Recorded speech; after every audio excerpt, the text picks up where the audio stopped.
제가 이제 옛날에 전 직장 생활 많이 안 해봤고, 현대 모비스라는 회사 있잖아요. 잠깐 다닌 적이 있는데, 거기 가면 좀, 제가 그때 겨울에 일할 때였는데, 자동차 부품들을 계속 나르고, 뭐 이런 좀 몸으로 하는 일들이 많이 있습니다. 정말 추운 날에는 그 쇠를 만지는 게 너무 고달픈 거예요. 이 차가운 쇠를 만지고, 그거를 날라서 싣고, 보내고 하는 게 너무 힘든 거예요.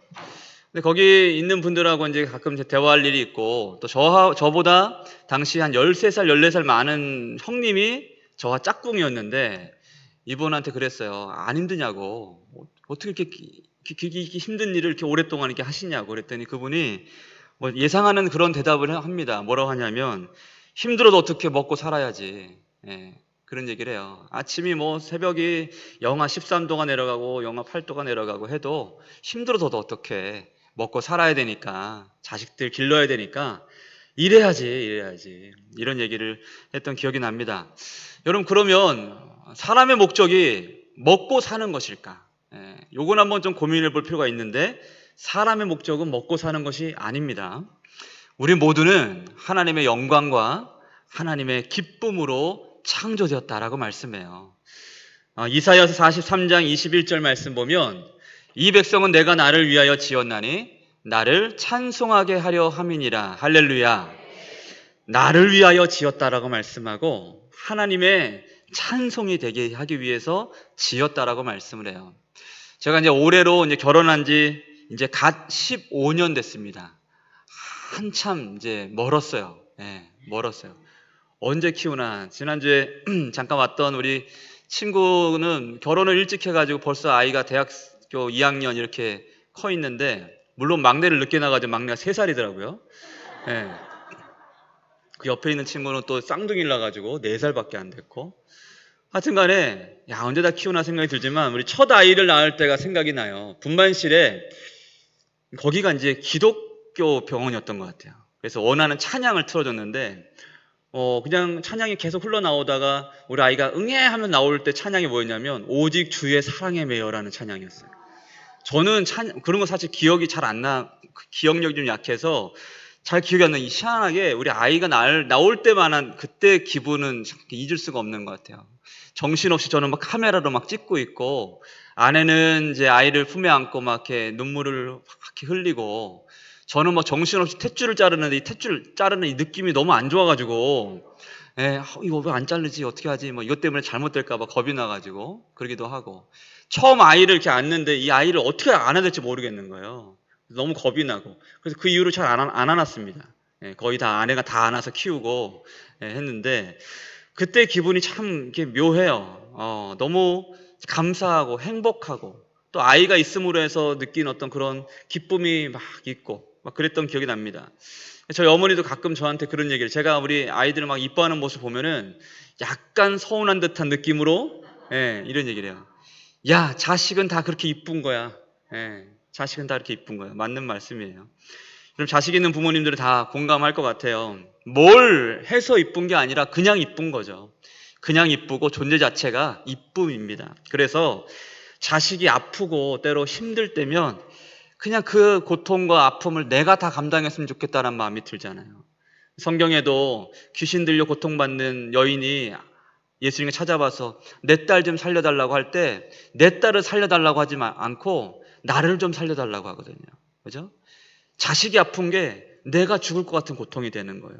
차라리 내가 아팠으면, 내가 그 짐 다 대신 졌으면, 이런 마음이 부모님께는 있죠.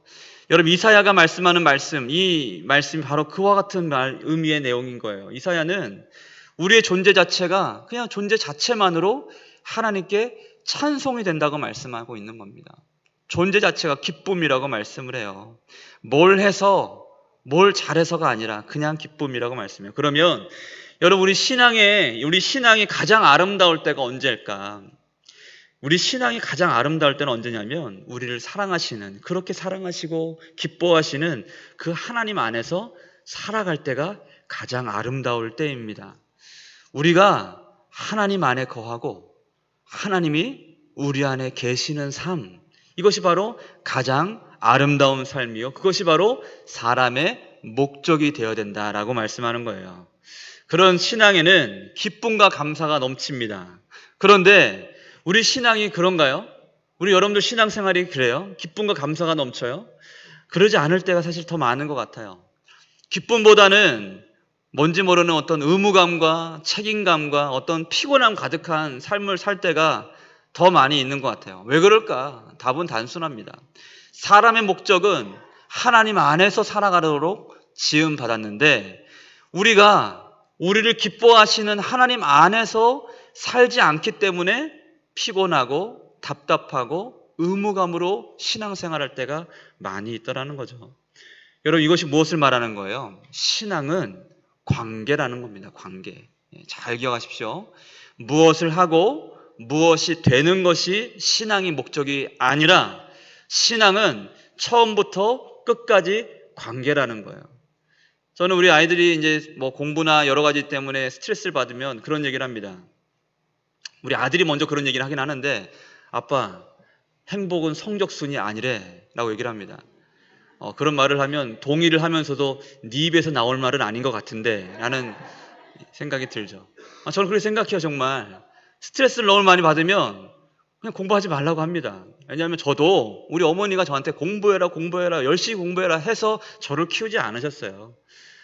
그러지 않아도 하나님이 참 돌보시고 인도하셔서 지금까지 은혜로 살 수 있었습니다. 공부가 전부는 아니더라고요. 우리나라만 좀 입시라는 것 때문에 애들을 잡아요. 저는 이게 다 전부가 아니라고 생각합니다. 뭐가 되고 너는 변호사가 돼야 돼, 판검사가 돼야 돼, 의사가 돼야 돼, 먹고 살만한 어떤 직업을 구해야 돼. 중요하지만 여러분, 하나님께서 우리 가운데 원하시는 것이 그런 것이겠습니까? 아니에요, 여러분. 하나님 원하시는 것은 처음부터 끝까지 온전한 관계입니다. 관계. 이게 가장 중요한 부분이라는 거예요. 신앙을 해서 처음부터 끝까지 관계인데, 성경은 그런 의미에서 하나님과 우리와의 영원한 사귐이 모든 것의 목적이 됨을 가르쳐주는 말씀입니다. 이것이 바로 복음이에요. 복음.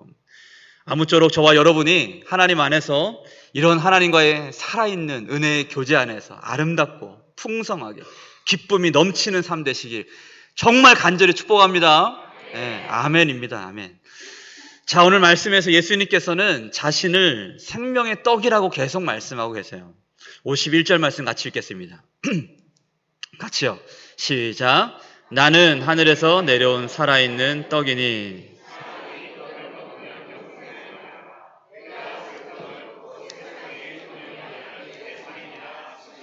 아멘.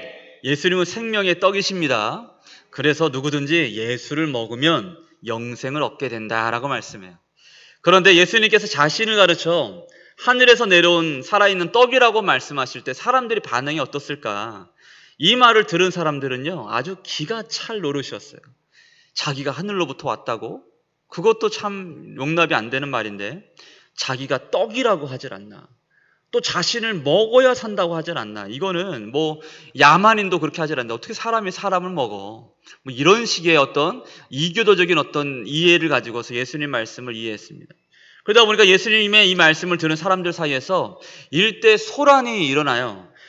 52절 말씀 보면, 그러므로 유대인들이 서로 다투어 이르되 이 사람이 어찌 능히 자기 살을 우리에게 주어 먹게 하겠느냐라고 아주 그냥 기가 찬 마음으로 얘기를 합니다. 서로 다투어라는 말, 이 다투다라는 말을 루터라는 이 종교개혁자, 이 루터는요, 이 단어를 욕설을 하다라는 단어로 번역을 해놓기도 했어요. 그러니까 예수님이 살아서 이 땅 가운데 오신 살아있는 생명의 떡이라고 말씀하실 때 사람들 사이에서 아주 격렬한 다툼과 논쟁이 있었다는 것을 의미하는 겁니다. 그러니까 모든 사람들이 다 예수님 말을 막 책잡으려 했던 것이 아니라 그 사이에서 이게 맞아? 틀려 하면서 막 옥신각신하면서 막 싸움이 일어났던 거예요. 여러분, 왜 이런 반응들이 있게 된 것일까? 그것은 그들에게 있던 각자의 편견 때문에 그랬어요. 편견. 첫째로 사람을 먹을 것이 될 수 없다. 사람은 먹을 수 있는 게 아니잖아 라는 어떤 그런 생각들이 있었죠. 사실 편견이라기보다는 상식입니다. 사람은 사람을 먹을 수가 없지. 이런 이해로 예수님 말씀을 듣다 보니까 이게 안 맞는 거예요. 왜 안 맞아요? 예수님은 하늘의 언어로 말씀하시는데 이들은 이 땅의 언어로 그 언어를 이해하다 보니까 성경이 이 말씀이 이해가 안 되는 겁니다. 그래서 사람을 어떻게 먹을 수 있냐고 더러는 사람들이 야만적으로 이 말씀을 생각했던 거죠. 또 하나님은 사람이 될 수 없다는 생각을 갖고 있었어요. 초대교회 이단 중에서 가연설이라는 것을 믿는 사람들이 있었습니다. 이 사람들은 어떤 걸 믿는 거냐면 그냥 기억 안 하셔도 됩니다. 이 가연설이라는 것은 어떤 의미냐면 하나님이 잠깐 예수님의 모양을 살짝 가지고 사람들에게 예수님의 모양으로 나타나셨다라는 거예요. 마치 옛날에 우리 우리 유교 전통 가운데 있는 우리 많은 분들이 그런 얘기를 하잖아요. 내 꿈에 우리 조상님이 나타나셔가지고 조상님이 이런 모습으로 나타나가지고 나한테 이렇게 얘기하더라, 이런 거 있잖아요. 그런 것처럼 예수님은 실제로 이 땅 가운데 오신 분이 아니라 인간으로 이 땅 가운데 우리 호흡하며 먹고 마시고 대화할 수 있는 분으로 오신 게 아니라 그냥 하나님이 약간 그냥 어떤 형상처럼 나타나셔서 우리가 잠깐 보이셨다라고 믿었던 종교가 이 가연설이라는 거예요. 이런 것을 믿는 사람들의 특징이 뭐냐면 신앙생활 하는데 막연한 신앙생활을 합니다. 그러다 보니까 이들의 신앙생활은 하나님과의 인격적인 어떤 그런 사귐의 관계 안에서 하는 것이 아니라 막연하게 초월자 되신 하나님을, 예수님을 무서워하면서 신앙생활을 하는 거예요. 마치 무슨 신화에 나오는 인물을 섬기는 것처럼 살아있는 신이 아니라 신화에 나오는 어떤 무서운 하나님, 어떤 우리 안에 있는 관념의 하나님을 그렇게 신앙생활하는 거, 이런 것들도 온전한 신앙생활이 아니고 잘못된 편견이죠. 여러분, 신앙생활에서 정말 불필요한 것이 지난번에도 말씀드렸던 것 같은데 신앙생활에서 가장 불필요한 게 바로 편견 또는 선입견입니다. 선입견. 내가 가진 지혜와 내 이성을 가지고서 하나님의 영적인 이 생명의 말씀을 이해할 수 있을까? 이거 자체를 포기하셔야 돼요. 창세기 1장 1절 뭡니까? 말씀이 태초에 하나님이 하늘과 땅을 창조하셨느니라 라고 말씀해요. 여러분, 성경은요 창세기 1장 1절에 태초에 하나님이 천지를 만드셨습니다, 이 말씀이 믿어지지 않으면 그 다음 장으로 넘어갈 수가 없는 겁니다. 이건 이해할 수 있는 게 아니라 믿으라고 하나님께서 우리 가운데 말씀해 주신 거예요. 믿음을 통해서만 진리를 깨달을 수 있다라는 거예요. 그런 의미에서 편견은요, 지금도 여러분들 가운데는 나름의 편견과 어떤 이상과 가치관이 다 달라요.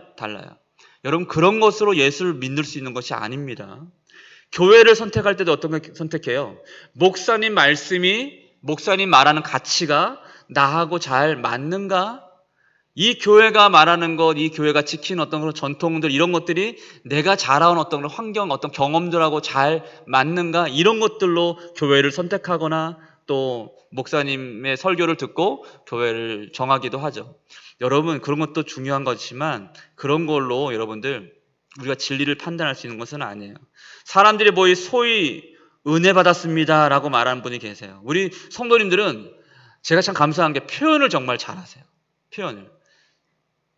죄송합니다만 참 이뻐요. 우리 장로님 죄송합니다. 이뻐요. 지난번에 위임식 날 왔던 우리 많은 성도님들이 여기 교회는 원래 이러냐고 그러는 거예요. 뭘 말하는 건가 했더니 여기 교회는 표현을 너무 잘한대요. 반응을 너무 잘하신대요. 막 목사님이 뭘 얘기하는데 막 뒤에서 아멘 크게 하시고, 교회가 뭔가 살아있는 것 같고 생기가 넘치고 막 역동적인 것 같고 막 교회가 그렇다는 거예요. 그러면서 한마디를 더 붙였어요. 송 목사님하고 참 잘 맞는 교회 같아요. 이런 얘기를 했어요. 제가 지난 우리 동명교회에 있을 때 제가 좀 시끄러운 목사였거든요. 막 아멘 아멘 막 이렇게 크게 막 요구하고 막 그랬던 기억이 나는데, 목사님하고 결이 잘 맞는 것 같다고 그런 얘기를 합니다. 맞아요. 신앙은 참 표현이 중요한 거예요. 은혜 받았습니다라는 표현이 참 중요한데, 은혜 받았다라는 것은 어떤 거예요? 사실은 목사님 말씀 참 좋았어요라는 것도 있을 수 있겠지만, 내가 예배를 통해서 은혜 받았다는 건 사실은 내가 오늘 내 영혼의 진통을 느꼈어요라는 표현인 거예요. 내가 성령의 하나님의 은혜를 통해, 성령 역사를 통해서 이전에 생각해오던 생각의 틀이 깨어짐과 동시에 전인격적인 내 안에 내 영혼의 고통을 느끼고 진통을 느끼면서 내가 좀 변해야 될 텐데, 내가 이렇게 살아서는 안 될 텐데, 나는 어떤 진통을 느꼈을 때, 그런 진통 가운데 하나님의 사랑이 임하고 하나님의 은혜가 임하고 하나님의 말씀이 임해서 내 생각이 뭔가 달라지기 시작했을 때, 그때 은혜 받았다라고 표현하는 거예요. 여러분 동의하십니까? 은혜는 바로 그런 거예요. 내가 진통을 느꼈습니다. 그래서 여러분들 진짜 좋은 설교는요, 마음 가운데 아프면 아파요. 막 들을 때 아파요. 아파서 빨리 기도하고 하나님께 기도하고 막 엎드리고 싶은 마음이 들어요. 그게 진짜 살아있는 말씀이죠. 우리 가운데 그런 일이 많이 일어났으면 좋겠습니다. 그런데 여러분, 어떻게 이런 일들이 일어나냐는 거예요. 우리는 죄인이고 내 생각과 내 가치관과 내 철학과 어떤 내 사고의 틀이 정해진 상태에서 말씀을 듣고 똑같은 예배를 드리는데, 어떤 사람은 말씀을 듣고 아멘 아멘 하는데, 어떤 사람들은 어떤 이런 진통을 느끼면서 어떤 사람은 어떻게 이렇게 회개하고 주 앞에 나올 수 있게 되느냐는 거예요. 중요한 건 뭘까요? 하나님께서 우리를 진리로 이끌어 주실 때야 그런 은혜를 경험하게 된다는 겁니다. 44절 같이 한번 볼까요? 같이 읽겠습니다. 시작. 나를 보내신 아버지께서 이끌지 아니하시면 아무도 내게 올 수 없으니 오는 그를 내가 마지막 날에 다시 살리리라. 아멘. 아멘. 아멘. 마지막 날에 오는 그를 내가 마지막 날에 다시 살리리라. 주님 앞에 나오시기를 바랍니다. 근데 어떤 사람이 그렇게 하나님 앞에 나올 수 있대요? 오직 하나님이 이끌지 아니하시면 예수님께로 나올 수 없고 은혜를 경험할 수 없다라고 말씀하는 거예요. 여러분들 만약에 오늘 예배를 통해서 은혜를 경험하고 하나님의 말씀이 들려지고 말씀 가운데 눈물을 훔치게 되고 내 마음에 하나님의 사랑이 충만하게 느껴질 때, 또 예배를 끝났는데 말씀이 다 이해가 다 안 되더라도 마음 가운데 뭔가 평안이 채워지기 시작할 때, 여러분 하나님께서 여러분들을 이끌고 계신다는 것을 기억할 수 있어야 돼요. 은혜는 그냥 주어지는 게 아니에요, 여러분.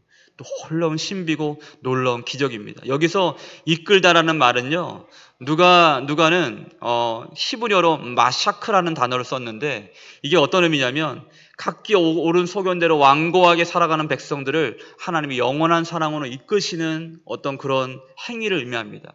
하나님의 자비를 의미하는 거예요. 그러니까 왕과 마음이 굳은 사람들을 영원한 사랑으로 하나님이 이끌어 주시는 것, 이것이 바로 은혜라는 겁니다. 할렐루야. 그래서 우리 성도님들 가끔 기도 제목을 보면은 우리 남편이, 우리 아내가, 우리 아들이, 우리 딸이, 우리 자녀들이 하나님의 말씀을 듣고 마음 가운데 하나님의 사랑을 경험할 수 있도록 도와주십시오라고 기도하잖아요. 여러분 그렇게 기도하셔야 돼요. 그럴 때 하나님의 역사가 일어나는 거죠. 자, 그렇다면 예수님께서는 그들을, 또 우리를 어떠한 믿음으로 이끌고자 하시는 걸까? 오늘 이 말씀을 통해서 어떤 믿음으로 이끌고자 하시는 거, 이게 중요한 부분입니다. 54절과 55절 말씀 중요한 부분입니다. 같이 한번 읽겠습니다. 같이요. 시작. 내 살을 먹고 내 피를 마시는 자는 영생을 가졌고 마지막 날에 내가 그를 다시 살리리니 내 살은 참된 양식이요 내 피는 참된 음료로다. 아멘, 아멘. 오늘 말씀에서 예수님께서는 먹다라는 단어를 자주 사용하십니다. 먹는다, 먹는다. 이 먹는다는 단어는요, 아주 뭔가 과자를 씹거나 뭘 씹을 때 바스락거리는 소리가 나도록 제대로 우걱우걱 잘 씹는 것을 의미하는 겁니다. 또 씹는다는 것은 섭취의 과정이죠. 그러니까 씹어서, 우리가 음식을 먹을 때 씹어서 이 음식을 우리 속에서, 이 씹은 음식이 우리 안에서 분해가 되고 소화된 영양소는 몸 전체로 보내져서 우리의 사는 에너지가 됩니다. 그죠? 그러니까 어떤 음식을 먹을 때 이 먹는 섭취의 과정을 통해서 음식과 내가 하나 되는 것을 의미하는 거예요. 완전히 나와 하나 되어서 나의 에너지가 되고 나의 삶이 되고 내 생명이 되어주는 겁니다. 그와 같이 예수님이 자신을 먹는다, 예수님을 먹고 씹어 소화시킨다는 것을 예수의 생명과 연결해 말씀하시는 거예요. 그러니까 예수를 먹지 않고서는 예수의 생명으로 살 수 없다. 반대로 나를 먹는 자, 예수를 먹는 자는 영원한 생명으로 살게 될 것이다. 할렐루야. 그와 같은 말씀을 하고 있는 거예요. 그런데 예수를 먹는다는 것은 구체적으로 무엇을 의미하는 걸까? 무엇을 의미하는 걸까? 예수를 먹는다는 것은 1차적으로 예수를 믿는 것을 의미하는 겁니다. 예수를 믿는 것. 그리고 예수를 먹는다는 것은 이것이 중요한데, 예수님이 우리 안에 거하시고 우리가 예수 안에 거하게 되는 예수님과의 온전한 하나됨을 의미하는 거예요. 예수를 먹는다는 것은 너희가 나를 먹고 나와 하나 되지 아니하면 영생을 얻을 수 없나니 라고 말씀하고 있는 겁니다. 예수와의 하나됨이 영생의 온전한 길이 된다라고 말씀하는 거죠. 예수님께서는 바로 이 믿음으로 그들을 이끌고자 하셨던 겁니다. 여러분 말씀드린 대로 신앙은 뭐라고 말씀드렸어요? 신앙은 관계라고 말씀드렸습니다. 그런 의미에서 신앙생활은요, 예수 그리스도 안에서 사는 것입니다. 여러분 믿으십니까? 믿으십니까? 예수 그리스도 안에서 사는 것이 곧 신앙생활이에요. 말씀드린 대로 뭘 하고 뭐가 되고 이런 것이 신앙생활이 아니에요. 신앙생활은 처음부터 끝까지 예수 안에서 사는 것이 신앙생활입니다. 오늘 말씀 57절 말씀 같이 볼까요? 같이요. 시작. 살아계신 아버지께서 나를 보내심에 내가 아버지로 말미암아 사는 것 같이 나를 먹는 그 사람도 나로 말미암아 살리라. 아멘. 무엇을 말씀하는 거예요? 예수님께서 공생의 동안에 철저하게 하나님 의존적으로 사셨습니다. 내가 아버지께서 하시는 일을 나도 한다라고 말씀하시죠. 그죠? 그와 같이 살아계신 아버지께서 나를 보내심에 내가 아버지로 말미암아 사는 것처럼, 그러니까 내가 하나님 의존적으로 살았다라고 말씀하는 거예요. 그와 같이 예수를 믿는 하나님의 자녀들도 예수 의존적으로 살 것이라 라고 말씀하고 있는 겁니다. 이것을 잘 설명해 주는 비유가 하나 있어요. 바로 포도나무 비유입니다. 우리 요한복음 15장 말씀 같이 한번 읽겠습니다. 4절과 5절 말씀 같이 한번 읽어볼까요? 같이요. 시작. 내 안에 거하라. 나도 그 안에. 가지가 포도나무에 붙어있지 아니하면 스스로 열매를 맺을 수 없음같이 너희도 내 안에 있지 아니하면 그러하리라. 나는 포도나무요 너희는 가지라. 그가 내 안에 내가 그 안에 거하면 사람이 열매를 많이 맺나니 나를 떠나서는 너희가 아무것도 할 수 없음이라. 아멘. 너희가 나를 떠나서는 아무것도 할 수 없다. 여러분 이 사실에 동의하십니까? 여러분 그것이 믿음입니다. 믿음은 다른 것이 아니에요. 믿음은 다른 것이 아니고 뭐 어떤 기적을 만들어내고 어떤 뭐 대단한 일들을 만들어내는 어떤 그런 것이 바로 믿음이 아니라, 물론 믿음을 통해서 그런 일들도 역사가 일어날 수 있지만 믿음은 예수 없이 나는 아무것도 할 수 없습니다 라는 것이 바로 믿음입니다. 예수 없이 나는 아무것도 될 수 없다는 사실을 믿는 것이 곧 믿음이라는 겁니다. 여러분 우리는 예수 없이 살 수 없는 존재들이에요. 만약에 제가 이번 주 한 주간도 말씀을 준비하고 설교를 준비하고 또 오늘 올라와서 말씀을 전할 때에도 예수 그리스도의 은혜가 아니면 저는 이 모든 행위들을 아무것도 할 수 없어요. 그냥 그건 강연이에요, 강연. 제가 만약에 하나님의 이름을 의지하지 않고 하나님의 성령의 도우심을 구하지 않고 예수의 능력과 예수의 이름으로 행하지 않는 지금의 이 일은요, 그냥 강연이고 연설이 됩니다. 연설과 강연은 생명을 살리지 못해요. 그러나 제가 만일 예수 안에 있기를 소망하고 또 예수님이 내 안에서 역사하시는 그런 삶을 소망하면서 오늘 강단에 겸손한 마음으로 올라와서 말씀을 전한다면 이 시간에 말씀의 역사가 나타나는 것은 내 안에 계신 예수 그리스도를 통해서 나타나는 겁니다. 여러분 믿으십니까? 제가 능력이 있는 것이 아니라 예수의 능력이 나의 능력이 되는 거죠. 이것이 바로 신앙생활이고 믿음이라는 겁니다. 여러분 믿음은 다른 게 아니에요. 뭐라고요? 나는 예수 없이는 아무것도 할 수 없습니다 라고 믿는 것이 믿음이에요. 근데 믿음이 없는 사람은 어떤 삶을 살게 돼요? 예수 없이도 나는 내 스스로의 힘으로, 내 열심으로, 내 성실함으로 얼마든지 나는 멋진 삶을 살 수 있다라고 하는 것이 바로 불신앙입니다. 불신앙은 다른 것이 아닌 거예요. 여러분 서두에서 말씀드린 것처럼 우리가 신앙생활하면서도 왜 피곤해합니까? 왜 힘들어해요? 다른 것이 아니에요. 여러분들 왜 방황합니까? 우리가 이 사실과 전혀 상관없이 살기 때문에 그런 거예요.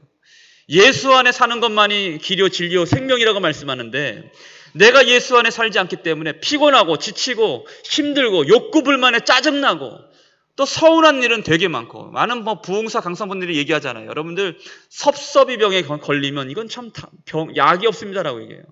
괜한 일로 섭섭해지고 서운해지고. 왜 그래요? 예수로 살지 않고 다른 것을 기대하고 살기 때문에 그러는 거예요. 여러분 다른 것을 기대하지 마십시오. 이 땅에는 우리의 소망이 없습니다. 이 땅에는 나를 살게 하고 나를 살찌우고 나의 삶이 소망으로 넘치고 나의 삶에 만족을 주는 그 어떤 것도 이 땅에는 존재하지 않아요. 오직 예수 그리스도만이 생명의 떡이 되시기 때문에 그 생명으로만 우리는 진정한 만족과 평안과 안식을 누릴 수 있다는 사실입니다. 주님으로만 우리는 배부를 수 있고 주님으로만 목마름을 해결할 수 있다는 사실이에요. 믿으십니까? 때문에 여러분, 예수가 생명 되시는 그 삶이 되지 않으면 우리는 결단코 살아있는 신앙생활을 할 수가 없는 거예요. 예수를 믿긴 믿는데 관념적으로만 믿고 인격적인 관계를 맺지 아니하고 말씀과 기도하는 가운데 예배하는 삶을 살지 아니하고 교회에서의 삶과 주중에서의 삶은 완전히 분리돼 버리고 신앙생활을 하는 건지 아닌지 어떤 분간이 안 되는 그런 살아있지 못한 신앙생활을 하다 보면은 여러분 그 신앙에는 반드시 시험거리가 생깁니다. 시험거리가 생기면 제일 먼저 보이지 않는 하나님부터 버리게 되는 거예요. 그러다가 방황이 시작되는 거예요. 여러분, 우리의 여러 가지 인생 가운데는 많은 문제들은요, 다른 이유로 생기는 것이 아니에요. 생명 되신 예수님과 우리가 접붙여져 있지 않기 때문에 그래요. 오직 예수 그리스도를 믿는 것으로만 하나님과 내가 생명으로 연결될 수 있는데 예수 그리스도로 살지 않을 때, 그 믿음으로 살지 않을 때 우리는 공고한 인생을 살 수밖에 없다는 겁니다. 그러나 여러분 염려하지 마세요. 말씀드렸죠? 하나님께서 여러분들을 진리의 자리로 지금도 계속 이끌고 계십니다. 여러분들 인생을 통해서, 여러분의 삶을 통해서 계속해서 하나님이 여러분들을 생명으로 이끌어 가실 거예요. 결론적으로 말씀드리면 우리는 오늘도 예수로 말미암아 살아야 된다는 겁니다. 자, 그렇다면 예수로 말미암아 산다는 것은 무엇을 의미하는 것일까? 두 가지를 말씀드리려고 합니다. 첫째로 예수로 말미암아 산다는 것은 예수님이 우리와 언제나 함께 하신다는 것을 의미하는 것입니다. 제가 요즘 읽는 책이 오두막이라는 책을 읽는다고 그랬죠. 좀 두꺼운 책이긴 합니다만 참 깊이가 있어요. 이 폴 영이라는 분이 이제 오두막이라는 책을 썼습니다. 이 책의 내용이 참 아픔으로 시작해요. 어느 날 가족들이 캠핑을 갔다가 캠핑에서 그 아들과 둘째 딸이 이제 물에 빠졌는데 그 아이들을 구하느라고 막내 미씨라는 아이를 챙기지 못한 거예요. 그 사이에 이 미씨라는 아이가 행방불명됐는데 나중에 찾고 온 그 미국에 있는 그 지역에 있는 경찰들이 다 동원해서 단서를 찾았는데 연쇄 살인마와 관련된 실종 사건이 되어버렸어요.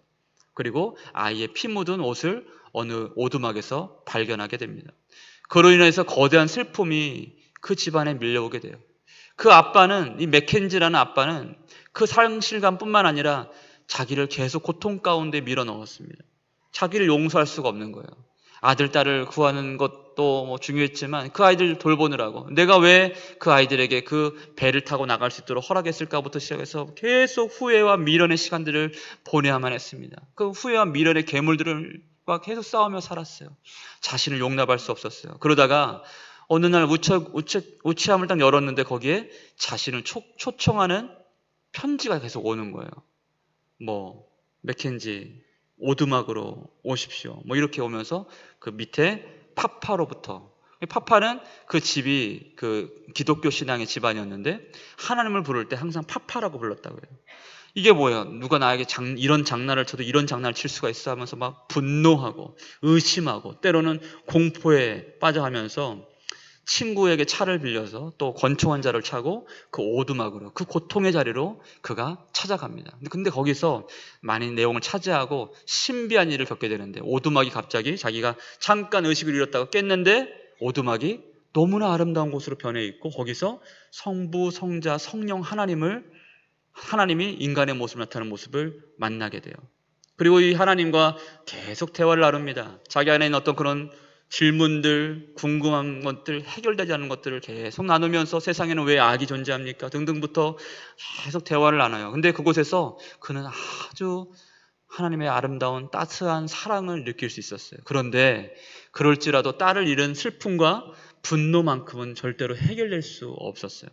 그러다 최후 후반부를 보면은 그가 어떤 정말 고통스러운 어떤 과정을 거쳐서 천국에서 천국같이 보이는 곳에서 자신의 딸 미씨가 천진난만하게 막 웃으며 뛰어놀고 그러면서 아빠 자신을 보면서 손을 흔드는 그런 모습을 보게 됩니다. 거기서 정말 하염없는 눈물을 그가 쏟아요. 그러다가 근데도 그 마음 가운데 자신을 용납하지 못하는 마음이 남아있다 보니 예수님께 이렇게 묻습니다. 예수님, 미씨가 자꾸 생각나요. 미씨가 그 트럭에 납치되어 끌려갔을 때 그 자리에서 얼마나 혼자 무서웠을까요? 미씨가 자꾸 그때 그 미씨가 생각이 나서 너무 고통스럽습니다.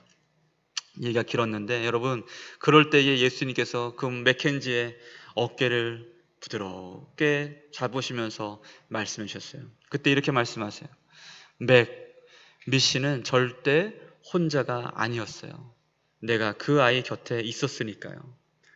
우리는 한순간도 그 아이를 떠나지 않았어요. 내가 나 자신을 버릴 수 없는 것처럼 그 아이나 당신도 나는 버릴 수 없어요. 이렇게 책을 딱 써놨어요. 저는 이 내용을 보면서 참 마음에 뭉클했습니다. 아, 예수님은 우리를 떠날 수 없는 분이시구나. 예수님은 늘 우리와 함께 하시는구나. 그럼 예수님 늘 함께 하신다는 게 무슨 말이에요? 예수님이 우리와 함께 하지 않으시는 때는 없다는 겁니다. 다윗은 그것을 알았어요. 다윗은 하나님은 푸른 풀밭에도 계시고 쉴 만한 물가에도 계신다는 것을 알았어요. 뿐만 아니라 사망의 음침한 골짜기에서도 함께 계신다는 사실을 알았습니다. 이 사실을 깨닫고 그는 이렇게 노래한 거예요. 같이 한번 읽어볼까요? 여호와는 나의 목자시니 내게 부족함이 없으리로다.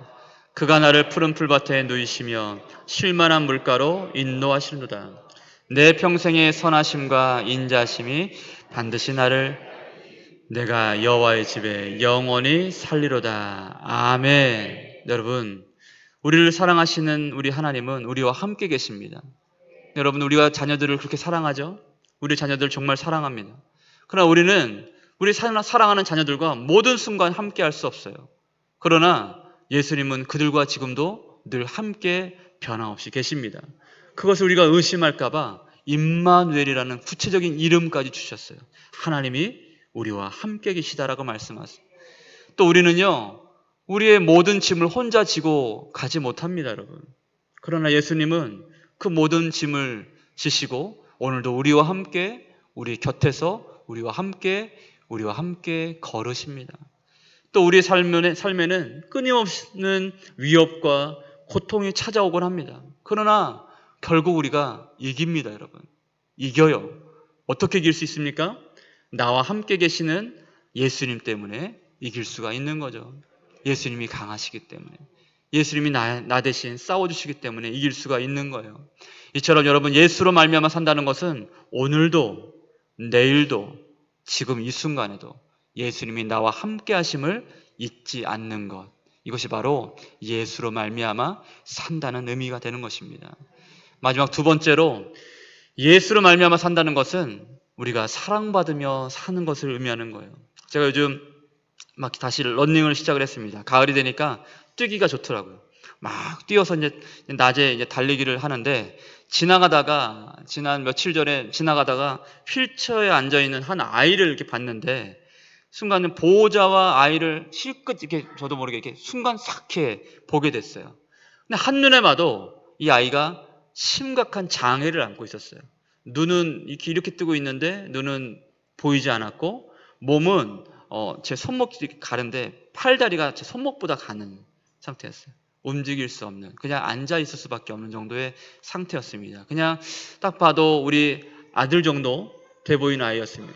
그 아이를 보는데 너무 갑자기 뛰는데 순간 지나가면서 뛰면서 마음이 너무 아팠어요. 저도 모르게 마음 가운데 부지불식간에 제 안에서 그런 질문을 했어요. 주님, 이 아이는 왜 저렇게 태어나만 했나요?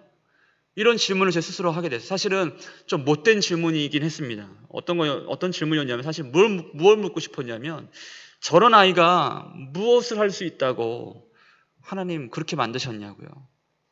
이런 질문이 생겼어요. 근데 그때 0.00001초도 안 돼서 바로 하나님이 제 마음 가운데 스치듯 답을 주셨는데, 그것이 뭐냐면, 내가 이 아이 안에 거하고 이 아이가 내 안에 거하도록 하기 위해서 만들었지 라고 말씀하셨어요. 그러니까 저는 이런 심한 장애를 안고 있는 아이가 세상에 태어나서 뭘 할 수 있다고 저런 모양으로 저런 모습으로 태어나게 하셨어요 라고 물었는데, 그게 그 아이를 지은 목적이 아니라고 말씀하시는 거예요. 그냥 내가 그 아이 안에 거하고 그 아이가 내 안에 거하도록, 그 아이와 영원토록 함께 교제하고 친구 맺어 살기 위해서 그 아이가 존재한단다 라고 제 안에 말씀하는 것 같았어요. 여러분, 저도 그런 고민을 할 때가 있어요. 목회자가 돼서 하나님, 저는 뭐 하려고 저를 부르셨어요? 뭐 그럴 때가 있지 않겠습니까? 예, 뭔가 마음이 낙심이 되거나 좌절이 될 때, 나 같은 존재가, 제가 지난 우리 금요일에도 제가 잠깐 제 강증을 했지만, 저는 참 이렇게 어려서부터 몸이 약했어요. 생각해 보니까 약했어요. 약했고, 그리고 이제 또 이 약한 것 때문에 자격지심도 되게 많았던 것 같고, 그리고 자존감도 되게 낮았던 것 같아요. 그러다 보니까 막 제 치아가, 지금은 저는 제 치아를 사랑합니다만, 여러분 제가 씩 웃을 때 좋죠? 대답을 안 하시고 웃으면, 예? 상처받습니다, 제가. 근데 어릴 적에는 친구가 제 이 치아를 그렇게 많이 놀렸어요. 그래서 제 친구들이 막 짓궂게, 길라마 잘 때 그 문지방에 엎드려서 자라. 이렇게 엎드려서 자면 이게 치아가 들어가지 않겠냐. 막 이런 얘기도 하고, 그래가지고 제가 중학교 때까지, 사춘 시절까지 웃으면서 찍은 사진이 없어요. 한 번도 웃은 적이 없어요. 이 치아가 이게, 그래서 친구들이 이렇게 입을 다물고 있으면, 길라마 화났어? 뭐 이렇게 얘기하기도 하고, 막 그랬던 기억이 납니다. 뭐 치아뿐만이 아니라 여러 가지로 그랬어요. 근데 예수를 만나고 나서 조금씩 제 자신감들이 회복되고 그렇게 했습니다만, 그래도 여전히 저는 예수를 믿는 것도 좋고, 하나님 아는 것도 좋고, 하나님 섬기는 것도 너무 행복하고 좋은데, 목회자가 되는 것에 대해서만큼은 너무나 부정적이었어요. 나는, 나 같은 사람은 내가 아는데 목회자가 돼서는 안 돼. 라는 게 저한테는 이게 제 안에 아주 고정관념이었습니다. 나는 목회자는 돼서는 안 돼. 신학은 할 수 있어. 왜냐면 내가 하나님 너무 좋아하니까. 하나님을 배우고 싶어. 근데 목회자는 안 돼. 나 같은 사람은 안 되고, 나는 직장 생활하면서 열심히 돈 벌어서 하나님 섬길 거야. 그리고 내 그 꿈은 주일날이면 성가대를 하고 주일학교 총무를 하면서 주일학교 섬기고 성계다 섬기면서 열심히 돈 벌어가지고 아이들 맛있는 거 사주고, 난 이게 내 꿈이야. 그러고 살았단 말이야. 근데 하나님은요, 포기가 없으십니다. 계속 저를 밀어붙이시는 거예요. 저희가 그래서 신학교를 8년 만에 졸업했어요. 예, 학교를 안 다니기도 하고, 뭐 나오라고 해도 안 나가기도 하고, 저를 위해서 기도하는 모임이 있었다니까요. 오늘 아침에 꼭 길라미가 학교를 나오게 해주세요. 아침 8시에 모이는 기도 모임이 있었어요. 신학교에. 그분들 생각하면 참 염치가 없습니다. 제가. 그랬던 사람이에요. 그런데도 불구하고 하나님 저를 계속, 지금도 그런 마음이 있어요. 목회자면 능력도 있고 설교도 잘하고 무엇보다 건강하고, 영적으로도 육적으로도 건강하고 생각이 바르고, 그리고 하나님 앞에 죄짓지 않고 거룩해야 되고, 누구보다 거룩해야 되고, 그리고 날마다 말씀도 막 한 번, 두 번 읽는 게 아니라 막 1년에 10독 이상은 하고, 설교에도 능통하고, 성경 말씀 딱 펼치면 그냥 청산유주처럼 막 설교를, 막 영적인 설교를 할 수 있고, 사람을 살려낼 수 있고, 기도하면 역사가 일어나고, 최소한 저는 목회자라면 그 중에 최소한 2-3가지 자격은 있어야 된다 생각을 했어요. 근데 아무리 봐도 저는 그런 게 없는 거예요. 그러다 보니까 마음 가운데 자괴감이 들고, 또 마음에 여러 가지 마음이, 힘든 마음이 들고, 그러면 참 마음이 참 여러 가지로 많은 생각을 하게 돼요. 근데 하나님은 이렇게 말씀하시는 거예요. 길라마, 내가 너한테 언제 날 위해서 뭘 하라고 불렀니? 길라마, 내가 언제 너 보고 영혼들을 많이 구원해내고, 전도 많이 하고, 기도 많이 하고, 설교 잘해서 교회를 부흥시키고, 그러라고 내가 언제 널 불렀니? 그냥 내가 너 좋아하고 사랑하니까 불렀지. 길라미, 내가 널 사랑하니까 불렀지. 내가 기뻐하는 건 네가 오늘 뭐가 되는 게 아니야. 그냥 내가 네 안에 있고 네가 내 안에 있으면 그걸로 충분해. 나는 그냥 너와 함께 그렇게 동행하며 사는 것이 나의 꿈이야. 마치 그렇게 저한테, 그 아이를 보고 제 마음 가운데 말씀하실 때 저한테 그렇게 말씀하시는 것 같았어요. 저는 지금도 여러 가지 그런 부담감들 가져요. 그러나 우리 주님께서 말씀하세요. 길라마, 너무 애쓰지 마. 그냥 너는 나에게 그 존재 자체로 기쁨이야. 사랑이야. 너를 그렇게 사랑하는 거를 왜 그렇게 몰라? 네 자식 사랑할 줄 알면서 내가 널 그렇게 사랑하는 건 왜 그렇게 몰라? 그 말씀하시는 그 하나님의 마음이 제 안에 들리는 것 같았습니다. 여러분, 하나님께서는 여러분들에게 뭐가 되라고 말씀하지 않으세요. 무엇을 하라고 말씀하지 않으세요. 어떤 삶을 살라고도 강요하지 않으십니다. 우리 주님이 원하시는 것은 그저 우리가 주님의 그 사랑 안에서 살도록 하기 위해서 우리를 부르셨다고 말씀해요. 일평생 그냥 나의 사랑을 받으면서 살라고 주님 부르셨어요. 주님 말씀하시잖아요. 요한복음 말씀에 아버지께서 나를 사랑하신 것 같이 나도 너희를 사랑하였으니 나의 사랑 안에 거하라 라고 말씀하세요. 이것이 우리가 주님께 부름받은 이유가 됩니다.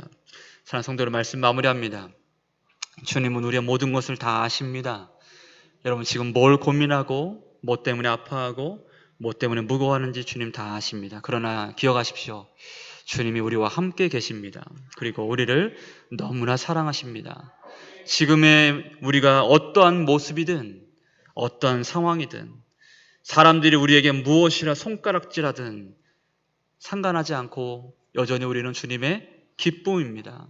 주님은 우리가 예수로 인해 더욱 찬송하며 사는 삶이 되기를 원하세요. 찬송하며 삽시다. 기뻐하며 삽시다. 감사하며 삽시다. 그것이 우리를 향한 주님의 뜻입니다. 이 말씀을 기억하고 함께 찬송하며 주 앞에 나아가는 저와 여러분 되시길 주님의 이름으로 축복합니다.